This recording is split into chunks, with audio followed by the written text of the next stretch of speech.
ओम शांति। आज हम सुनते हैं 6 फरवरी 2025 की साकार मुरली। मुरली का सार है, मीठे बच्चे, पुरानी दुनिया के कांटों को नई दुनिया के फूल बनाना, यह तुम होशियार मालियों का काम है। आज का प्रश्न है, संगम युग पर तुम बच्चे कौन सी श्रेष्ठ तकदीर बनाते हो? बाबा ने कहा, कांटे से खुशबूदार फूल बनना, यह है सबसे श्रेष्ठ तकदीर। अगर एक भी कोई विकार है तो कांटा है। जब कांटे से फूल बनो तब सतो प्रधान देवी देवता बनो। तुम बच्चे अभी 21 पीढ़ी के लिए अपनी सूर्यवंशी तकदीर बनाने आए हो। गीत है, तकदीर जगा कर आई हूँ एक नई दुनिया बसाने के लिए। ओम शांति। गीत बच्चों ने सुना, यह तो कॉमन बात है, क्योंकि तुम हो माली, बाप है बागवान। अब मालियों को कांटों से फूल बनाना है। यह अक्षर बहुत क्लियर है।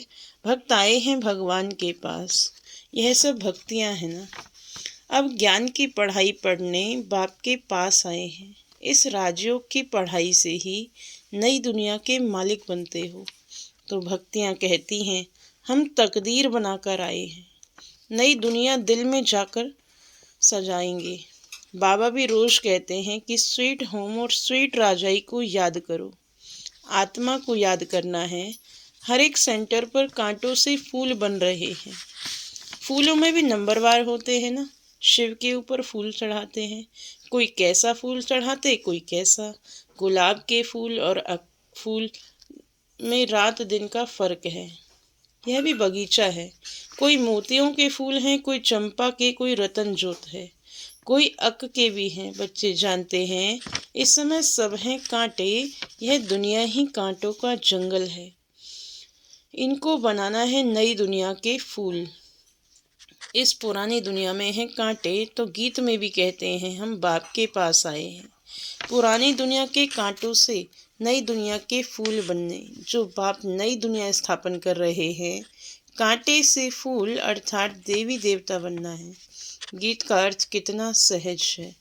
हम आए हैं तकदीर जगाने नई दुनिया के लिए। नई दुनिया है सतयुग। कोई की सतो प्रधान तकदीर है, कोई की रजो तमो है। कोई सूर्यवंशी राजा बनते हैं, कोई प्रजा बनते हैं, कोई प्रजा के भी नौकर चाकर बनते हैं। यह नई दुनिया की राजाई स्थापन हो रही है। स्कूल में तकदीर जगाने जाते हैं ना, यहाँ तो है नई दुनिया की बात। इस पुरानी दुनिया में क्या तकदीर बनाएंगे? तुम भविष्य नई दुनिया में देवता बनने की तकदीर बना रहे हो, जिन देवताओं को सभी नमन करते आए। हम ही सो देवता पूजे थे, फिर हम ही पुजारी बने। 21 जन्मों का वर्षा बाप से मिलता है, जिसे 21 पीढ़ी कहा जाता है। पीढ़ी वृद्ध आश्रम तक को कहा जाता है।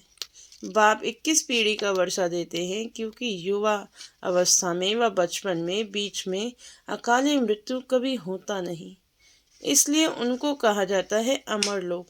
यह है मृत्यु लोक, रावण राज्य। यहाँ हर एक में विकारों की प्रवेशता है। जिसमें कोई एक भी विकार है तो कांटे हुए ना। बाप समझेंगे माली रॉयल खुशबूदार फूल बनाना नहीं जानते हैं। माली अच्छा होगा तो अच्छे अच्छे फूल तैयार करेंगे। विजय माला में पिरोने लायक फूल चाहिए। देवताओं के पास अच्छे अच्छे फूल ले जाते हैं ना। समझो क्वीन एलिजाबेथ आती है तो एकदम फर्स्ट क्लास फूलों की माला बनाकर ले जाएंगे। यहाँ के मनुष्य तो हैं तमो प्रधान। शिव के मंदिर में भी जाते हैं, समझते हैं ये भगवान हैं। ब्रह्मा विष्णु शंकर को तो देवता कहते हैं, शिव को भगवान कहेंगे तो वह ऊंचे से ऊंचा हुआ ना। अब शिव के लिए कहते हैं अक धतूरा खाता था, भांग पीता था। कितनी ग्लानि करते हैं, फूल भी अक के ले आते हैं।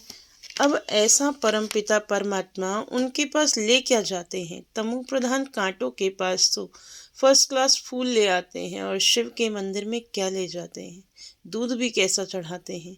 5% दूध, बाकी 95% पानी। भगवान के पास दूध कैसा चढ़ाना चाहिए? जानते तो कुछ भी नहीं हैं। अब तुम अच्छी रीति जानते हो, तुम्हारे में भी नंबरवार है। जो अच्छा जानते हैं उनको सेंटर का हेड बनाया जाता है। सब तो एक जैसे नहीं होते, भल पढ़ाई एक ही है। मनुष्य से देवता बनने की ही एम ऑब्जेक्ट है, परंतु टीचर तो नंबरवार है ना। विजयमाला में आने का मुख्य आधार है पढ़ाई। पढ़ाई तो एक ही होती है, उसमें 5 तो नंबरवार होते हैं ना। सारा मदार पढ़ाई पर है। कोई तो विजयमाला के 8 दानों में आते हैं, कोई 108 में, कोई 16,108 में। सिजरा बनाते हैं ना, जैसे झाड़ का भी सिजरा निकलता है। पहले पहले एक पत्ता, 2 पत्ते, फिर बढ़ते जाते हैं। यह भी झाड़ है। बिरादरी होती है, जैसे कृपलानी बिरादरी आदि आदि। वह सब है हद की बिरादरियाँ, यह है बेहद की बिरादरी। इनका पहले पहले कौन है? प्रजापिता ब्रह्मा। उनको कहेंगे ग्रेट ग्रेट ग्रैंडफादर, परंतु यह किसको पता नहीं है। मनुष्य मात्र जरा भी नहीं जानते कि सृष्टि का रचयिता कौन है। बिल्कुल अहिल्या जैसी पत्थर बुद्धि है। ऐसे जब बन जाते हैं तभी बाप आते हैं। तुम यहाँ आए हो अहिल्या बुद्धि से पारस बुद्धि बनने, तो नॉलेज भी धारण करनी चाहिए ना। बाप को पहचानना चाहिए और पढ़ाई का ख्याल करना चाहिए। समझो आज आए हैं, कल अचानक शरीर छूट जाता है, फिर क्या पद पा सकेंगे? नॉलेज तो कुछ भी उठाई नहीं, कुछ भी सीखे नहीं, तो क्या पद पाएंगे? दिन प्रतिदिन जो देरी से शरीर छोड़ते हैं उनको टाइम तो थोड़ा मिलता है, क्योंकि टाइम तो कम होता जाता है। उसमें जन्म ले क्या कर सकेंगे? हाँ, तुम्हारे से जो जाएंगे तो कोई अच्छे घर में जन्म लेंगे, संस्कार ले जाते हैं, तो वह आत्मा झट जाग जाएगी, शिव बाबा को याद करने लगेगी। संस्कार ही नहीं पड़े हुए होंगे तो कुछ भी नहीं होगा। इसको बहुत महीनता से समझना होता है। माली अच्छे अच्छे फूलों को ले आते हैं तो उनकी महिमा भी गाई जाती है। फूल बनाना तो माली का काम है ना। ऐसे बहुत बच्चे हैं जिनको बाप को याद करना आता ही नहीं है। तकदीर के ऊपर है ना, तकदीर में नहीं है तो कुछ भी समझते नहीं है। तकदीरवान बच्चे तो बाप को यथार्थ रीति पहचान कर उनको पूरा याद करेंगे। बाप के साथ साथ नई दुनिया को भी याद करते रहेंगे। गीत में है ना, हम नई दुनिया के लिए नई तकदीर बनाने के लिए आए हैं। 21 जन्म के लिए बाप से राज्य भाग्य लेना है। इस नशे और खुशी में रहें तो ऐसे ऐसे गीत का अर्थ इशारे से समझ जाएं। स्कूल में भी कोई की तकदीर में नहीं होता तो फेल हो पड़ते हैं। यह तो बहुत बड़ा इम्तिहान है। भगवान खुद बैठ पढ़ाते हैं। यह नॉलेज सभी धर्म वालों के लिए है। बाबा कहते हैं अपने को आत्मा समझ, मुझ बाप को याद करो। तुम जानते हो किसी भी देहधारी मनुष्य को भगवान कह नहीं सकते। ब्रह्मा विष्णु शंकर को भी भगवान नहीं कहेंगे, वह भी सूक्ष्म वतनवासी देवताएं हैं। यहाँ है मनुष्य, यहाँ देवताएं नहीं हैं। यह है मनुष्य लोग। यह लक्ष्मी नारायण आदि दैवी गुण वाले मनुष्य हैं, जिसको डीटिज्म कहा जाता है, दैवी दुनिया। सतयुग में सभी देवी देवता हैं। सूक्ष्म वतन में है ही ब्रह्मा विष्णु शंकर। गाते भी हैं ब्रह्मा देवताय नमः, विष्णु देवताय नमः, फिर कहेंगे शिव परमात्माय नमः। शिव को देवता नहीं कहेंगे और मनुष्य को फिर भगवान नहीं कह सकते। 3 फ्लोर है ना, हम हैं 3rd फ्लोर पर। सत्युग के जो देवी गुण वाले मनुष्य हैं वही फिर आसुरी गुण वाले बन जाते हैं। माया का ग्रहण लगने से काले हो जाते हैं। जैसे चंद्रमा को भी ग्रहण लगता है ना, वह है हद की बातें, यह है बेहद की बात। बेहद का दिन और बेहद की रात है। गाते भी हैं ब्रह्मा का दिन और रात। तुमको अभी एक बाप से ही पढ़ना है, बाकी सब कुछ भूल जाना है। बाप द्वारा पढ़ाई पढ़ने से तुम नई दुनिया के मालिक बनते हो। यह सच्ची सच्ची गीता पाठशाला है। पाठशाला में हमेशा नहीं रहते। मनुष्य समझते हैं भक्ति मार्ग भगवान से मिलने का मार्ग है। जितना बहुत भक्ति करेंगे तो भगवान राजी होगा और आकर फल देगा। यह सब बातें तुम ही अब समझते हो। भगवान एक है जो फल अभी दे रहे हैं। जो पहले पहले सूर्यवंशी पूज्य थे उन्होंने ही सबसे जास्ती भक्ति की है, वही यहाँ आएंगे। तुमने ही पहले पहले शिव बाबा की है व्यभिचारी भक्ति की है, तो ज़रूर तुम ही पहले पहले भगत ठहरे। फिर गिरते गिरते तमो प्रधान बन जाते हो। आधा कल्प तुमने भक्ति की है, इसलिए तुमको ही पहले ज्ञान देते हैं। तुम्हारे में भी नंबरवार है। तुम्हारी इस पढ़ाई में ये बहाना नहीं चल सकता कि हम दूर रहते हैं, इसलिए रोज़ नहीं पढ़ सकते हैं। कोई कहते हैं हम 10 माइल दूर रहते हैं। अरे बाबा की याद में तुम 10 माइल भी पैदल करके जाओगे ना, तो कभी थकावट नहीं होगी। कितना बड़ा खजाना लेने जाते हो। तीर्थों पर मनुष्य दर्शन करने के लिए पैदल जाते हैं, कितना धक्का खाते हैं। यह तो एक शहर की ही बात है। बाबा कहते मैं कितना दूर से आया हूँ, तुम कहते हो घर 5 माइल दूर है। वाह, खजाना लेने के लिए तो दौड़ते आना चाहिए। अमरनाथ पर सिर्फ दर्शन करने के लिए कहाँ कहाँ से आते हैं। यहाँ तो अमरनाथ बाबा स्वयं पढ़ाने आए हैं। तुमको विश्व का मालिक बनाने आया हूँ। तुम बहाना करते रहते हो। सवेरे अमृत वेले तो कोई भी आ सकते हैं, उस समय कोई डर नहीं है। कोई तुमको लूटेंगे भी नहीं। अगर कोई चीज़ जेवर आदि होंगे तो छीनेंगे। चोरों को चाहिए ही धन पदार्थ, परंतु किसकी तकदीर में नहीं है तो फिर बहुत बहाने बनाते हैं। पढ़ते नहीं तो अपना पद गवा देते हैं। बाप आते भी भारत में हैं, भारत को ही स्वर्ग बनाते हैं। सेकंड में जीवन मुक्ति का रास्ता बताते हैं, परंतु कोई पुरुषार्थ भी करे ना, कदम ही नहीं उठाएंगे तो पहुंच कैसे सकेंगे। तुम बच्चे समझते हो यह है आत्माओं और परमात्मा का मेला। बाप के पास है स्वर्ग का वर्षा लेने। नई दुनिया की स्थापना हो रही है। स्थापना पूरी हुई और विनाश शुरू हो जाएगा। यह वही महाभारत की लड़ाई है ना।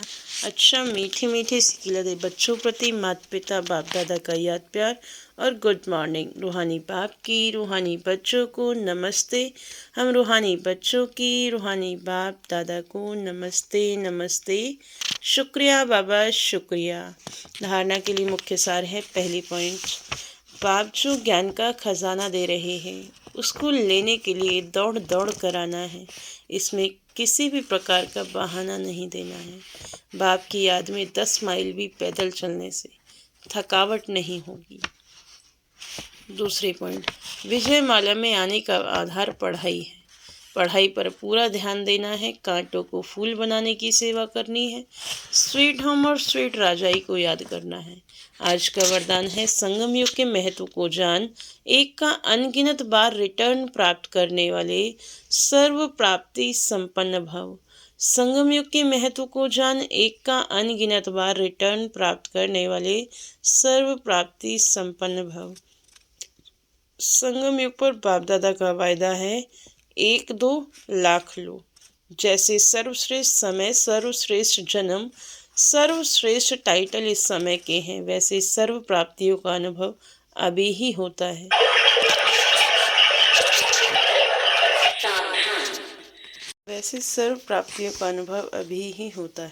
अभी एक का सिर्फ लाख गुना नहीं मिलता, लेकिन जब चाहो, जैसे चाहो, जो चाहो, बाप सर्वेंट रूप में बांधे हुए हैं। एक का अनगिनत बार रिटर्न मिल जाता है, क्योंकि वर्तमान समय वरदाता ही आपका है। जब बीज आपके हाथ में है तो बीज द्वारा जो चाहो वो सेकंड में लेकर सर्व प्राप्तियों से संपन्न बन सकते हैं। आज का स्लोगन है, कैसी भी परिस्थिति हो, परिस्थिति चली जाए लेकिन खुशी नहीं जाए। आज का व्यक्त इशारा है, एकता और एकाग्रता, यह दोनों श्रेष्ठ ऊर्जाएं हैं कार्य करने के लिए सफलता की। एकाग्रता अर्थात सदा निर्व्यर्थ संकल्प, निर्विकल्प। जहाँ एकता और एकाग्रता है वहाँ सफलता गले का हार। वरदाता को एक शब्द बहुत प्यारा है, एक व्रता, एक बल, एक भरोसा, साथ साथ एक मत, न मन मत न पर मत, एक रस न कोई और कोई व्यक्ति न वैभव का रस। ऐसे ही एकता एकांत प्रिय है। ओम शांति, ओम शांति, ओम शांति।